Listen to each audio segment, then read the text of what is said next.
And there I was with this, like, there was 7-month-old baby. And I still remember that day when I went for the interview, that my daughter had a fever that night. So she was actually sick and I had hardly slept. And I went for the interview. I was kind of like a zombie, I think, of the interview, but I obviously answered their questions. And I ended up being offered the job, which was super exciting because I feel like that really put me on a particular track for the rest of my life.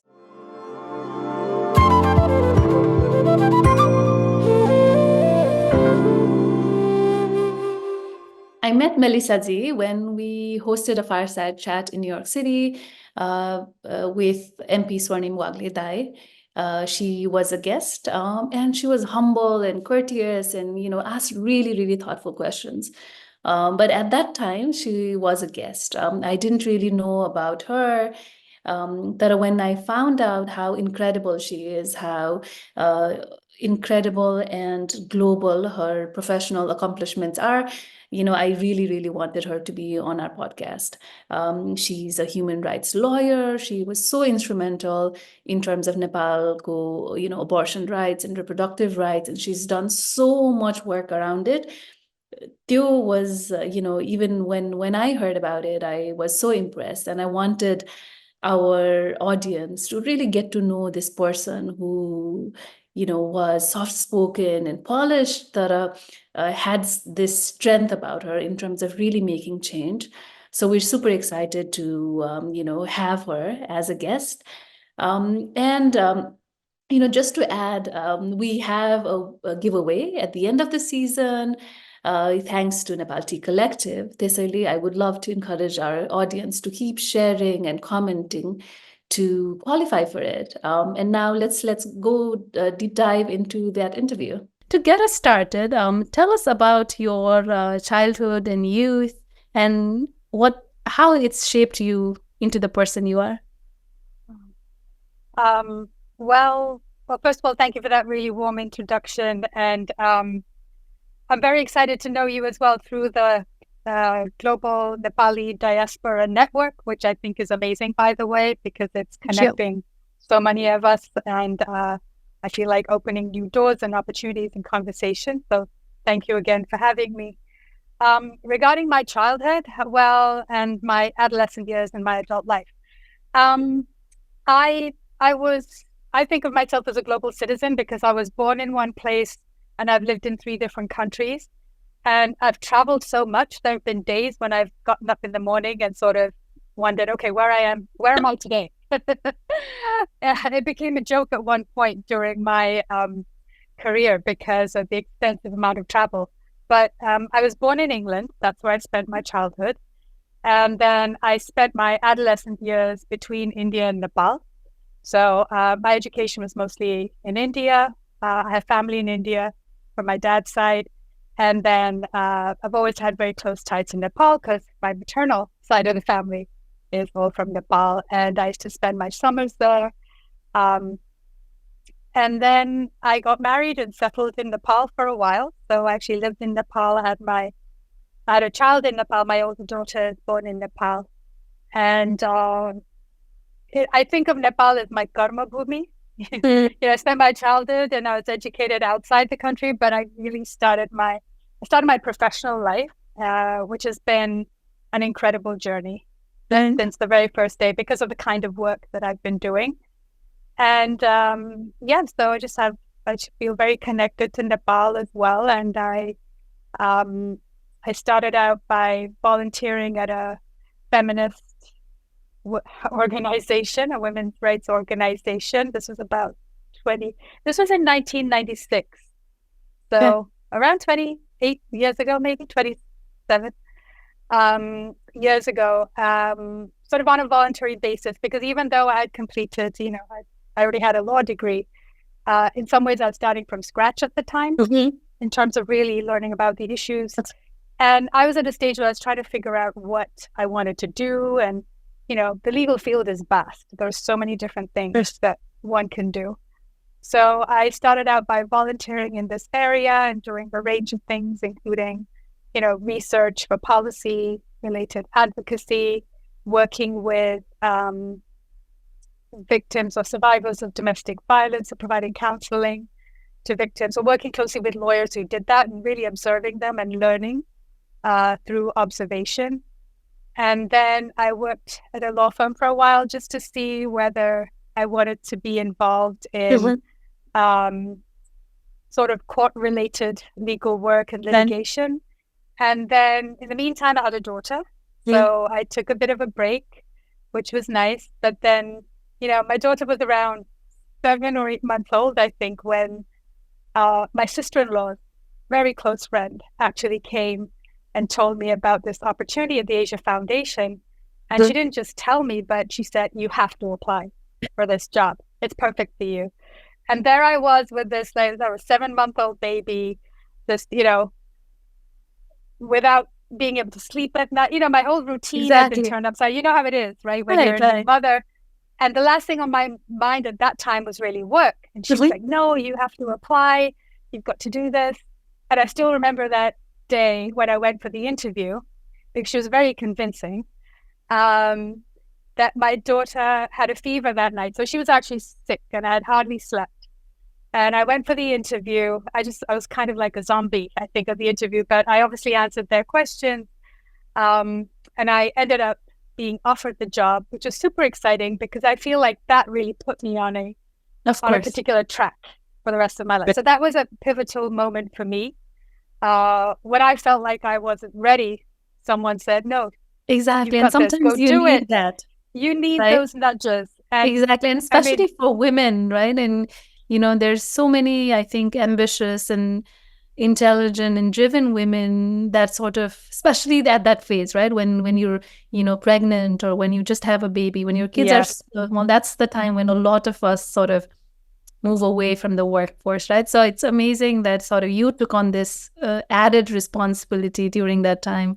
I think that's so needed, Panike, right? Just for somebody to give you that nudge and for you to take that opportunity.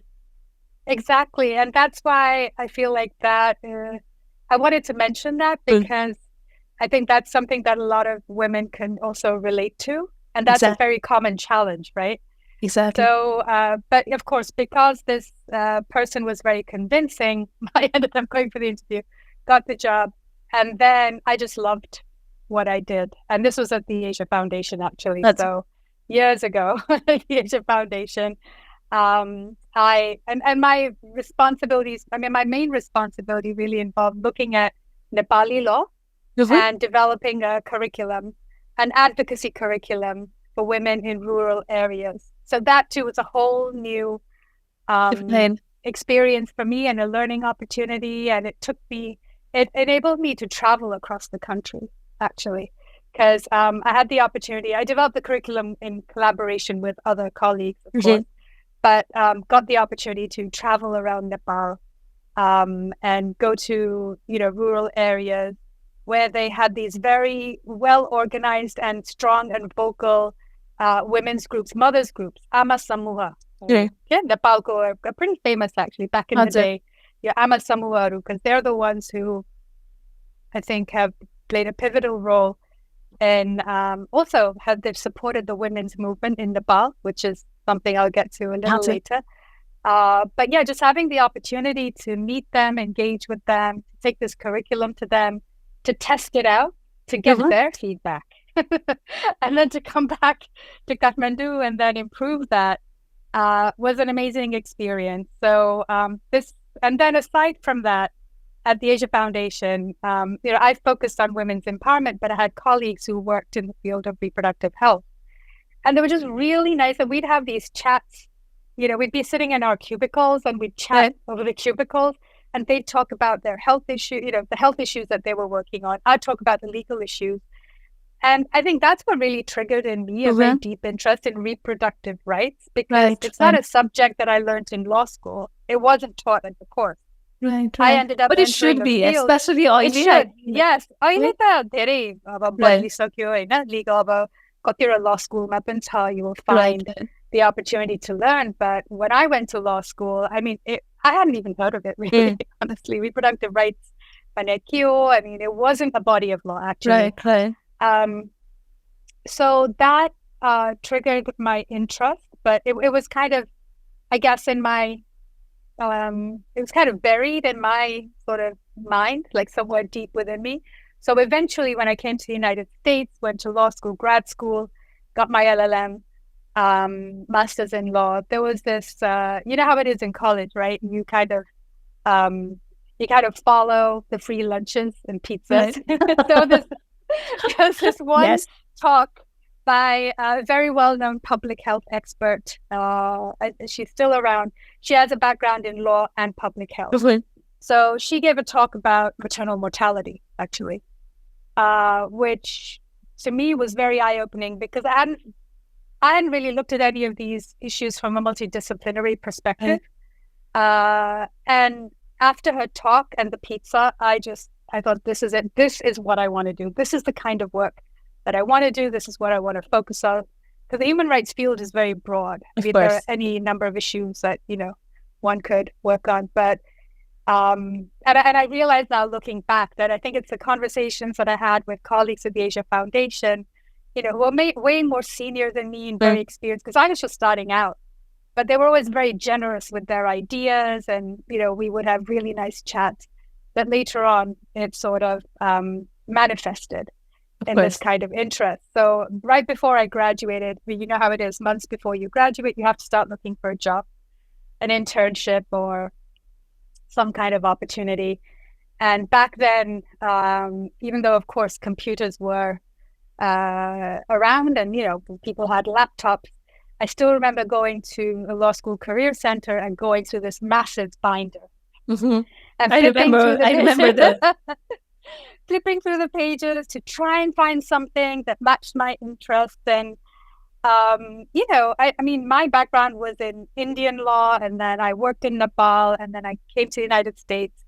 And just really honestly, it was really hard to find something that felt like a good fit, where I felt like I could actually do something and find a position. And then somewhere in there, I found this posting for an internship at the Center for Reproductive Rights. Back then, it was known as the Center for Reproductive Law and Policy. Mm-hmm. But yeah, so it sort of caught my attention. I thought, okay, let me just apply for this. And then, so I applied for a few different, internships, but that was the one that I was most interested in, only one. So there was a lot riding on that. And then a few days later, I got a call from the center. And they said, actually, we're looking for a staff attorney for Asia, like someone. They didn't have a full, a fully established Asia program, an Asia program at the time, but they wanted someone who could work on issues in Asia. So they said, we're looking for someone. Why don't you apply for that position instead?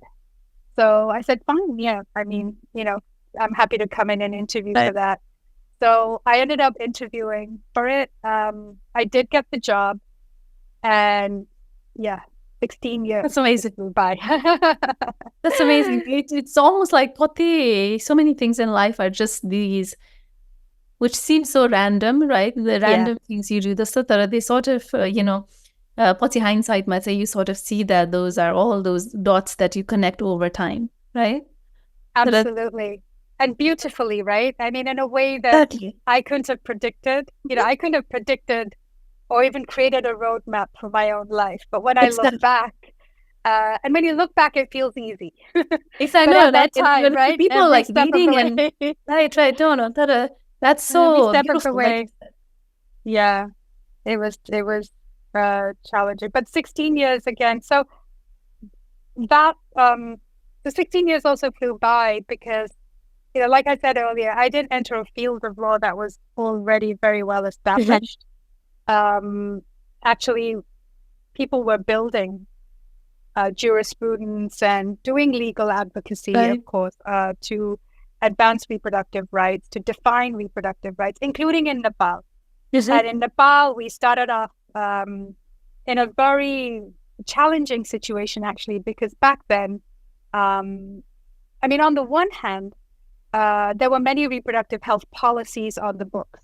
And some of this was also a result of, a lot of people might not know about this, but there was this major UN conference in 1994, the International Conference on Population and Development, where reproductive health and reproductive rights were kind of articulated, expressed as rights. And this was in part also a rebuttal to the whole population control kind of approach in development at the time. Exactly. So the adoption of that program of action spurred the development of many reproductive health policies in many countries. Right. So, there was that context. So on the one hand, we had seen some developments, and there was a conversation happening at the national level, and there was a strong commitment, but there was a criminal ban on abortion. Yeah. And it was heavily stigmatized. And at that time, if I remember correctly, 20 to 25% of women who were in prison at the time in Nepal were there on charges of abortion, or women who had miscarried or had abortion, were actually charged with the crime of infanticide, which is murder, right, after a live birth, were charged with infanticide, sentenced to life in prison. Yeah. So this was a huge issue in Nepal. Right. And Nepal also had a very high maternal mortality rate at the time. So that was, the context in Nepal. And also, internationally, is this related to the Lakshmi Dikta case? Yes, that followed later. That was part of a long-term strategy that we developed together. Yeah. I was on Center of Reproductive Rights, but I collaborated very closely with civil society in Nepal. People I had met when I was still kind of a trainee at the Legal Aid and Consultancy Center, where I volunteered in 1996. I was able to reconnect with many of those people in 2000. And actually, that was my first assignment at the Center for Reproductive Rights. I was asked to lead a fact-finding mission to document the human rights violations that resulted from the implementation of the criminal ban. So a colleague of mine and I went from New York, and we collaborated with an organization called Forum for Women Law and Development. And together we conducted a fact-finding mission, went to different parts of Nepal, went to prisons, interviewed women. And, even that experience, it just deepened my interest. Of course. And my resolve, to work on the issue. Melissa, I think I want to talk a little bit more about, your work in Nepal over the years, right? I feel like Koti, in so many ways, there has been progress, like you said, right, in terms of really things that are in the books, right, really putting them into execution and so on. That are, over time, you've really seen that, I guess, that ecosystem evolve, good and bad, the challenges and so on. So, अहिले हेर्दाखेरि, where are we in that landscape, and are there things that are still sort of missing? Definitely. I think Nepal has come a long way. I see Nepal as a leader in the region when it comes to reproductive rights and many aspects of women's rights, at least in terms of the law and jurisprudence, and also the sophistication of the women's rights movement and how they work, what they've achieved over time, and how they've engaged with different actors at the national level, even, sort of at the grassroots level as well as internationally. But all those levels, I think Nepal has just, there are amazing people on the ground who have done amazing things. Of course, can things be better? Of course. Are there disparities? Definitely. Are there still barriers that need to be removed? Yes. The thing about law reform is you can have the most amazing laws on the books, but you can still have a lot of issues on the ground. And that's because of the lack of implementation. So while you need to have good laws, you need legal protections as a starting point. Just having them on the books doesn't automatically solve anything. So people need to be aware of the laws. The government needs to resource the implementation of these laws. So actually invest in the implementation of laws and policies, and capacity has to be built. And, there are a lot of the problems that we face or violations, what manifest as violations, are also a result of systemic problems. So there are many issues within for example, the economic system, political system, at a societal level that interact to also produce barriers. So you really need a multi-pronged approach. You need to take a multidisciplinary approach to understanding these issues and apply many different lenses. So it's a huge effort. Yes. But yeah, just but an important starting point, like I said, because if you, for example, when we had the criminal ban on abortion, and there was a very vague exception for abortions, no one really knew in which situations it applied. The government also kind of did look away. Abortions were being provided to some, but the issue was that most were not able to access safe abortions, and a lot of women were being thrown into prison, right? So there were definitely all these problems that had to be addressed. And in 2002, if I'm not mistaken, that's the year when the 11th Amendment bill was passed. This was in the context of the Maoist insurgency, a lot of upheaval. And we know that some of the roots of the insurgency were really socioeconomic inequalities, right, of different types, different parts of the country. So the national code, the environment for legal reform actually was in some ways, I would say, set or catalyzed by the insurgency. And then you had movements that had been organizing and advocating, had been gathering data, making the case, developing arguments. I mean, throw into that mix the constitutional legal reform that had already happened in the early 90s that recognized a whole set of rights.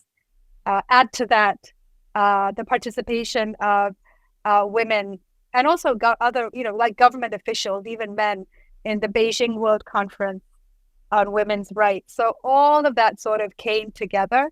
And then the systematic documentation that we did of the violation, sort of in that context, made a lot of sense and were utilized by policymakers and helped, sort of create the push for reform, because the legal basis was provided through the work done by us with lawyers and others at the national level. The data, legal analysis all came together. But that was historic. But then it meant more work for us. But because we knew that, okay, changing the law is not enough, you have to implement this. So actually, a case had to be filed in the Supreme Court demanding the immediate introduction of implementing guidelines for the, reformed abortion law, for the new provisions that recognize abortion as legal. So that was one case that was filed. And so the abortion implementation guidelines, the actual protocol was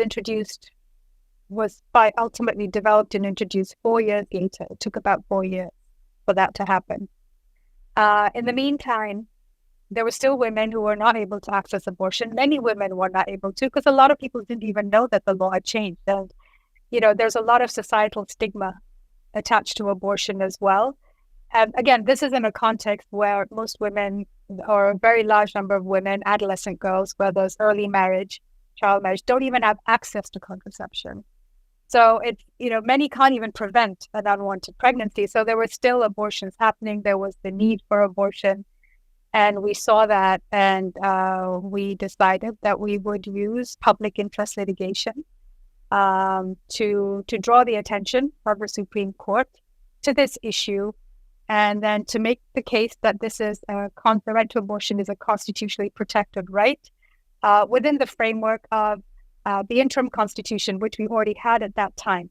The interim constitution had been introduced, and actually we advocated when the interim constitution was being drafted for inclusion of language very clearly recognizing the right to reproductive health, so essentially reproductive rights, and to make decisions about reproductive health as a fundamental right. And this is very unique. We see that in Nepal's current constitution as well. You don't have that in in most constitutions. You don't have reproductive rights recognized as fundamental rights. So that was a huge achievement. There were a few more rights that are very relevant to women. The right to freedom from violence is another example that's recognized as a constitutionally protected right. But we had to file a case to get the Supreme Court to very explicitly recognize, to say that abortion falls within this legal protection, and also to issue a directive for the development of a national law recognizing this right, and also to establish a whole range of provisions that are necessary then for that right to actually be realized. Because that's the thing, again, right? So a right is recognized on paper, but you need the system to change along with it. You need the resources to be invested. You need a certain level of awareness. Adoption, right? Yeah, all of these things need to happen. So it took, I think, if I remember correctly, it took several years, if not at least, almost a decade for all of this to happen. So now Nepal is in a situation where the criminal ban was amended. Abortion was recognized on broad grounds. A protocol was introduced, again, as a result of a court intervention. There was a Lakshmi Dikta case, which very clearly recognizes abortion as a constitutionally protected right. And comprehensive health legislation, the Safe Motherhood Bill, or the law, ultimately, was passed, consolidating that right and also recognizing other aspects of reproductive health as being, interrelated, because you can't really separate maternal health from safe abortion, contraception. Exactly. Yeah. And cross-cutting issues that are relevant to all of these include access, affordability, availability, even the acceptability of services, right? So these services have to be provided in a manner that are respectful and where confidentiality is maintained. So the whole process of law reform actually is very elaborate. That's why so interesting. I mean, I'm not a part of that world, but now as you explain it, I think, and I think even for our audience, I think this is almost like project management, right? On business, like in business terms, where you're not just looking at things in one dimension, Kuman, you're sort of looking at all the players, everything that needs to be done. And it's not just about the law, right? I mean, their implementation, there's so many elements to it. It's so interesting. Yeah, definitely. It's not just about words on paper. It really is about system change. And within this, there's a lot of, I have to say, creativity, innovation, and courage. Right. Exactly. You have to be very strategic. You've got to be very tactical, and teamwork. I mean, can you imagine how many people were involved in these processes over the course of about 15 years? So people often don't see that. I mean, generally, like people who are not involved in this field don't necessarily see how much has gone, how much effort, and teamwork and collaboration and innovation, and like I said, courage. That is really important. And in human rights advocacy. 15 years is not a short time, I think, to long-term vision. I think it's so important as well, right? Because I think we're so used to just getting things instantly that, people don't want to wait that long, right? Even if it's the right thing. Yeah, change does not happen overnight. And, leadership science, I think what's more important is you really need the buy-in of a lot of people. It's a collective effort. The process itself is something from which everyone learns. I think what's most important is to get a process started, and then, maybe mistakes will be made, small mistakes, one can expect that to happen. Okay? And you learn as you kind of go along as well, that as long as you all have a common shared vision and commitment. And I think the other thing that I've realized is because these processes take so long, there's also that intergenerational component. Okay? I mean, a lot of the activists, like when I started out, I mean, some of the activists, are not even around today, not around anymore. But we as the next generation have, sort of have taken on this work. But the generation that follows us will have to continue the work, because on the one hand, while we've achieved a lot, on the other hand, there's a lot that remains to be done, even to maintain, even to protect these gains. There's a lot Exactly. of effort that's needed. Exactly. So that's And on top of that, you also have to, continue of to course. address, different types of disparities that arise. Even things like, 1 year the government might fund something. Actually, there was another respect in which Nepal really stood out to me, and I thought it was just amazing because Nepal is one of the poorest countries in the world, right? Although, it has been moving up. And yet the government introduced a budget line to fund safe abortions. Yeah. And this is something that we highlight very often in countries, like even in the United States, right? One of the richest countries in the world. I mean, Yakata. But ideological reasons, the service is not funded. No, and then I know, it's not. Our first segue, because we expect so much more from the US, right? In terms of just not just awareness, but in terms of, I guess, integration of these rights and so on. And the last couple of years in the US has been so crazy, right? It has. In the public kolagi, it's been like that. But, I wanted to understand from you that has been in that space and works so much. What do you feel about all of this, especially US context, ma? US context? Let me start with so you mentioned earlier that I was actually a member of the UN Working Group on Discrimination Against Women and Girls, right? So that is, in UN speak, a special procedure of the Human Rights Council.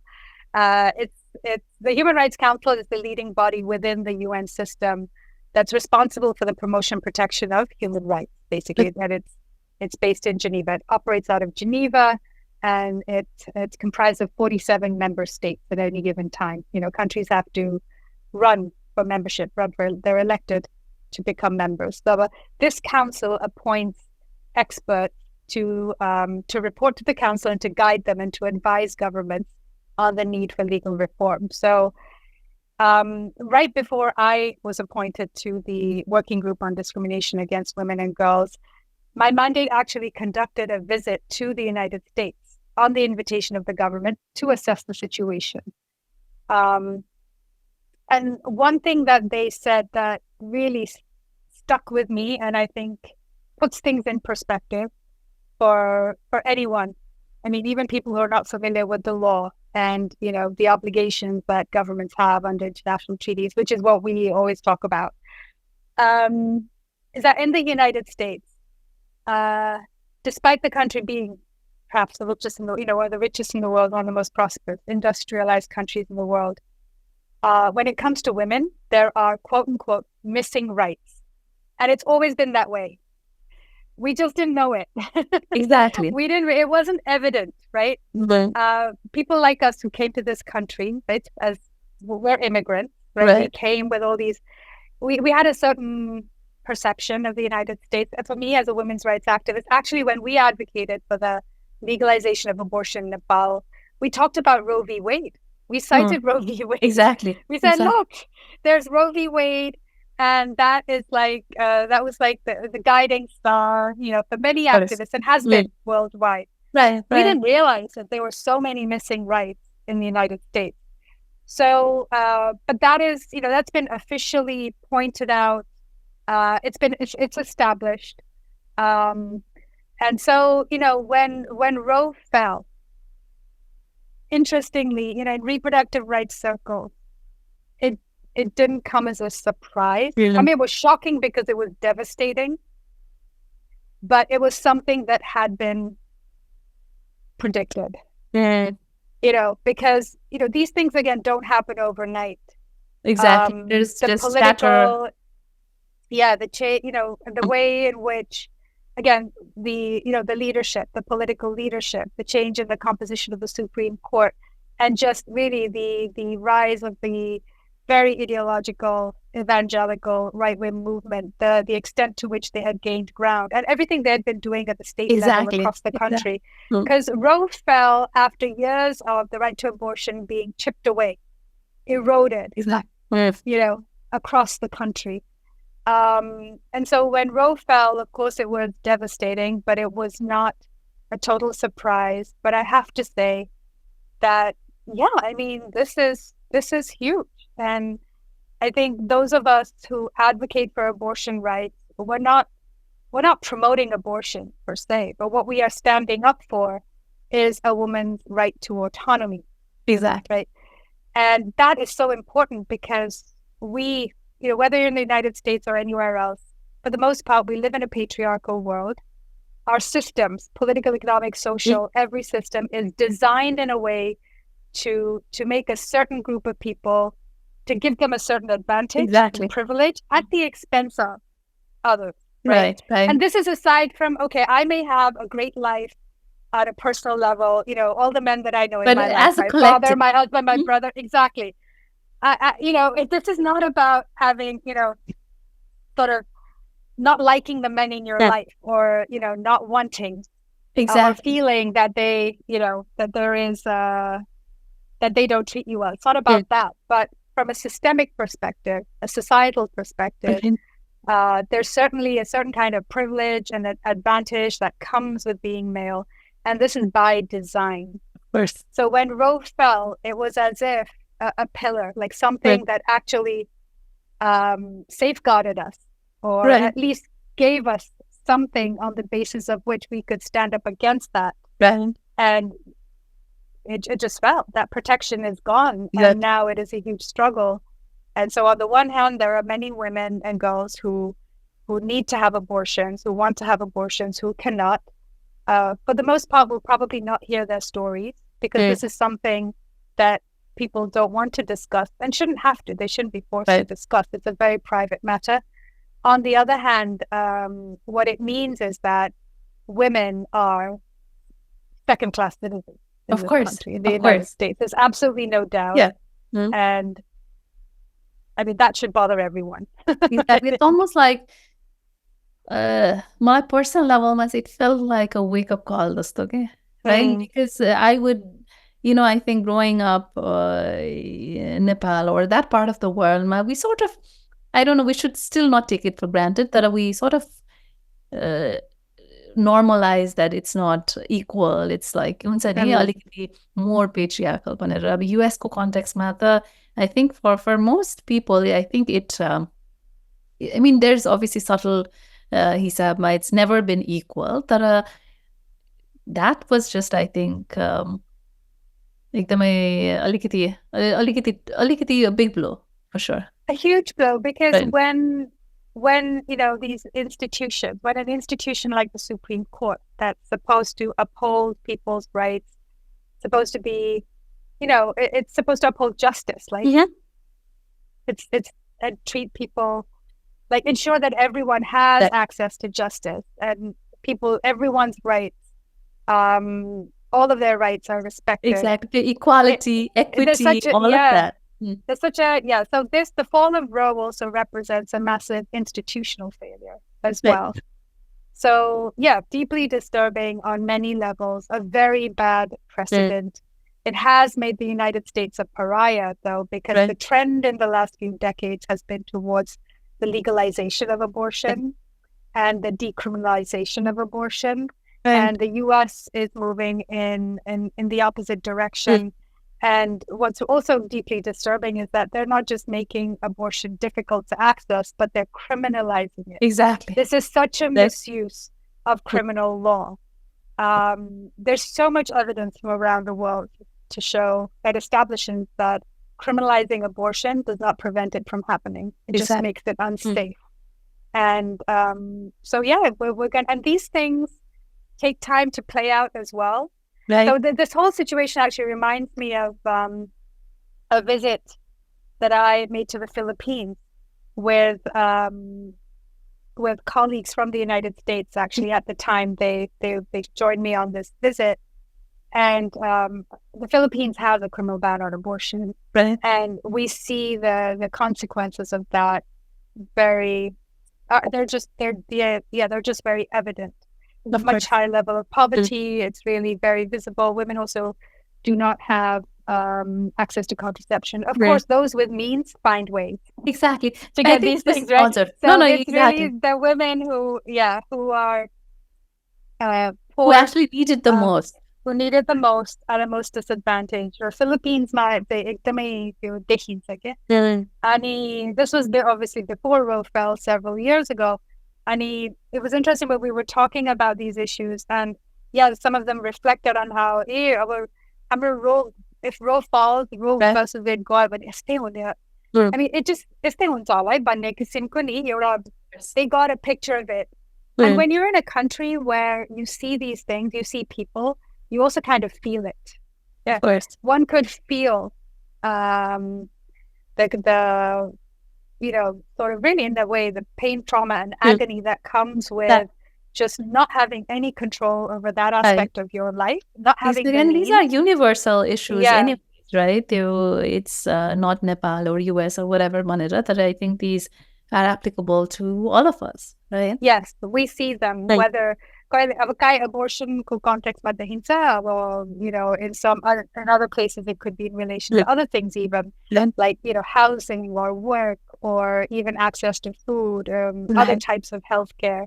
It's the disparity of and then the trauma and suffering that comes with these disparities, especially when you know that these individuals have not really done anything to deserve these types of outcomes.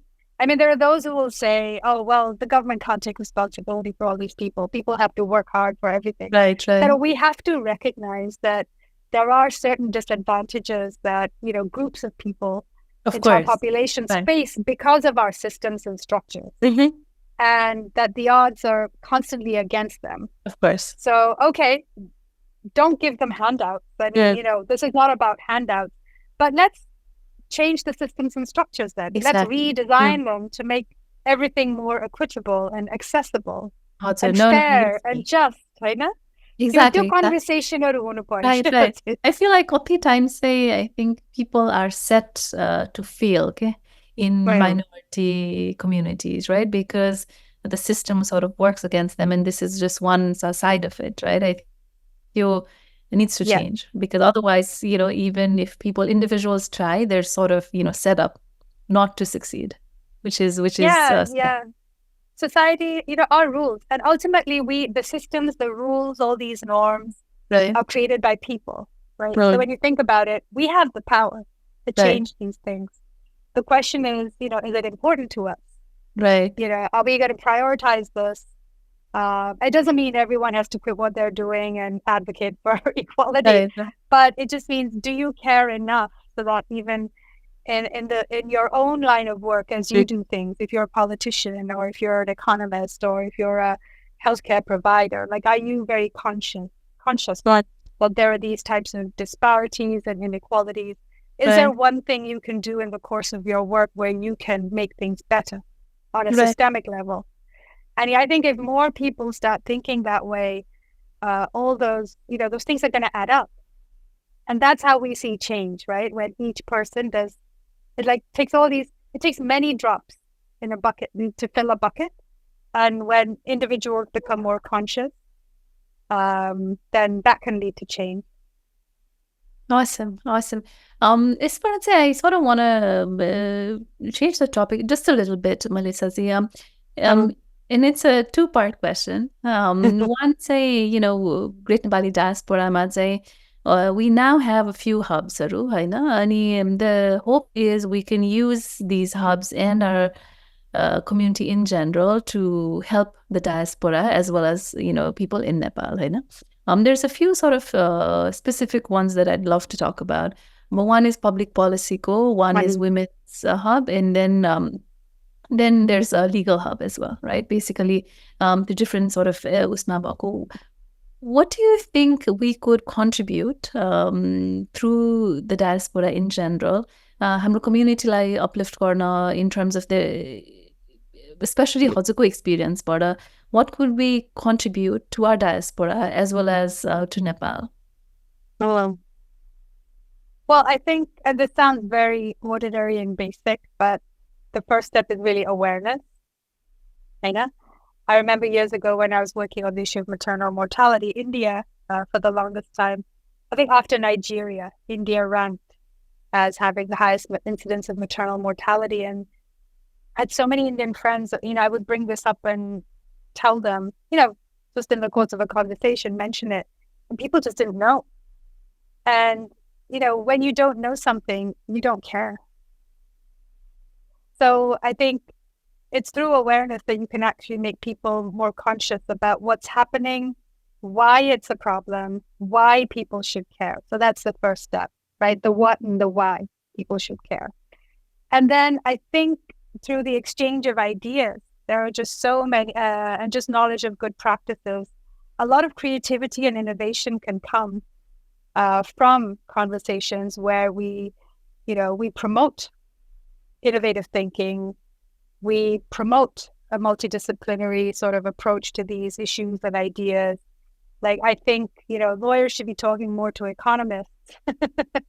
we should both be talking more to health service providers to address a lot of the health disparities. Silos ma bosnu bhayen, right? Oh, exactly.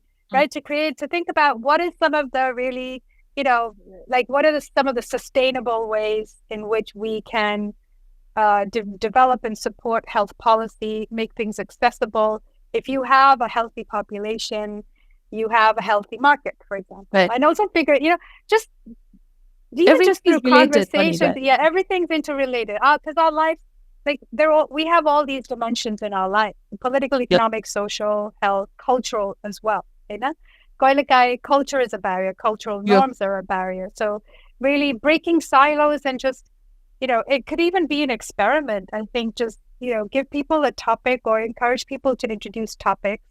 Like, I know you're really into startups, right? And you have a lot of these incubators and things like that. Sometimes I've looked at the information that you've circulated from time to time and wondered, how can I address, lack of access to contraception for women through this type of approach? Yes. Or is there a startup that can help solve this problem? Right. Are there certain good practices that people follow in this field that can be applied in the human rights advocacy field? Right. Because human rights advocates, we're in a position where through our advocacy, we shape policy. And going back to this whole point about how a lot of the problems that societal issues are systemic. They have their roots in systemic flaws. So as we try to change and re-engineer our systems, I've actually had, I've sort of interacted with, an engineer where we were talking about some of these things, and because it's a thought process, right? Maybe there's a thought process that an engineer applies that I wouldn't normally apply in my work. But through a conversation, it can get me thinking about, well, maybe I should be looking at this problem in a different way. And I think a lot of innovation can come from that, because we need innovation. What I said earlier about the work that I did with so many different actors in Nepal, policymakers, advocates, activists, a lot of our work really involved thinking very creatively. Like, how do we, convince the government, or how do we, address this barrier?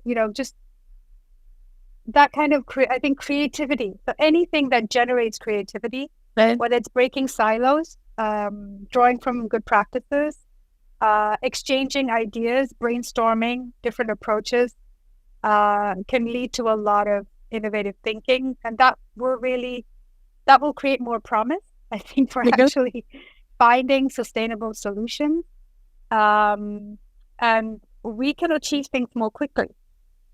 I think so. Yeah, like I know, I think, for example, menstrual health. I know someone in the network is looking at menstrual. I had this conversation with one of the members recently, and she's doing some interesting work on menstrual health. When I look at that issue from a human rights perspective, I think the lack of access, the unaffordability, the inaccessibility, unavailability, these are all the barriers that I talk about in my work. But there must be solutions that are more that relate to, I don't know, like the distribution of products. Exactly, the creation of products, right? No, exactly. That's a part of the solution. So I think we can marry a lot of good ideas together to address these problems and work collaboratively with a lot of Nepalis who are in Nepal right now. I mean, even that, there's so much thinking and energy and innovation happening right there. That's right. But I also, in my work, I've constantly benefited from cross-regional engagement, the cross-fertilization of ideas across disciplines, across countries, across continents, that I think the hubs that you have created can also help us, like could facilitate some of these conversations. How do we address some of these issues that we see as human rights issues or social issues by taking, a different approach or incorporating other approaches? Yeah. No, I think that makes sense. And I think that's our hope as well, that TGND go through, and there's a lot of cross-pollination of ideas, right? And in terms of even issues or problems map, instead of just, my background is this is how I think it should be solved. We can all come together and chip away at the problem. So that's the hope. Yeah. There's also the issue of gaps. I think one of the big challenges that we face in the human rights field is we know the violations are happening, but we're not able to quantify everything. We have a lot of qualitative data and information. So that's also where we need help from, tech experts. Of course. And I who think are involved in that. No, that's so right, Melissa ji. And Amro hope say, some of the initiatives we're starting, that's what we want to bring, right? People that, Nepali roots people, how do we sort of bring diverse people together and at least get started on some things. So I'll obviously keep you updated. But आजको लागि चाहिँ, I think we're out of time for the longer questions. अब चाहिँ rapid fire छ. So like I said, 6 questions or so, very quick. Don't overthink it. Just whatever comes to your mind, just tell us.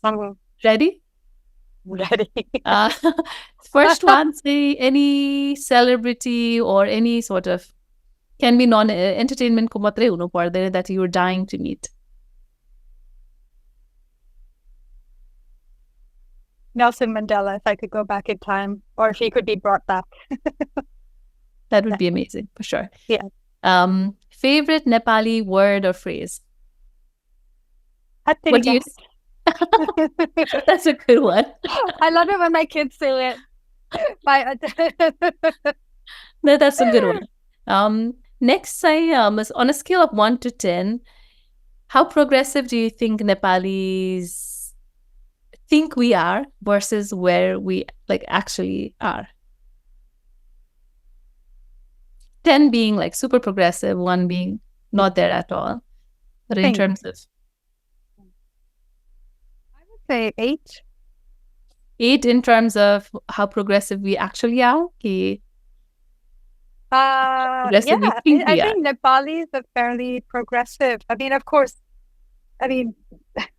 diaspora ko kura गर्ने, rural Nepal ko kura गर्ने, there are many, but overall, I think Nepalis, generally speaking, are fairly progressive people. Yeah, open. Coming from you, I think that's a compliment for Nepalis in general. I wouldn't have guessed 8. That's good to know. Next, say 1 word to describe your leadership style.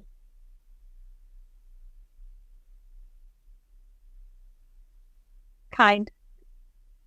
I think for me, being kind. Yeah, empathy, being empathetic. That's really important to me. I try to be that way. Video is so needed. Next, say 1 current issue that you think the Nepali diaspora should be aware of.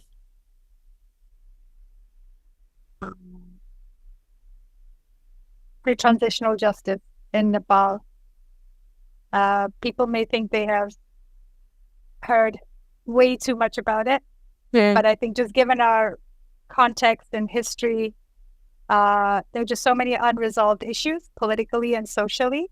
And I think as a country, as a society, in order to move on, we shouldn't forget those who actually really suffered the most and why the conflict happened in the first place. Of course. If we want to address the root causes, I think we have to bring closure and resolve the issues that still prevail. Yeah. No, I think that's a good one. So last question for today. If you had the choice, who would you cancel? Who would you sort of diss like in public or something like that? No one. That's not my style.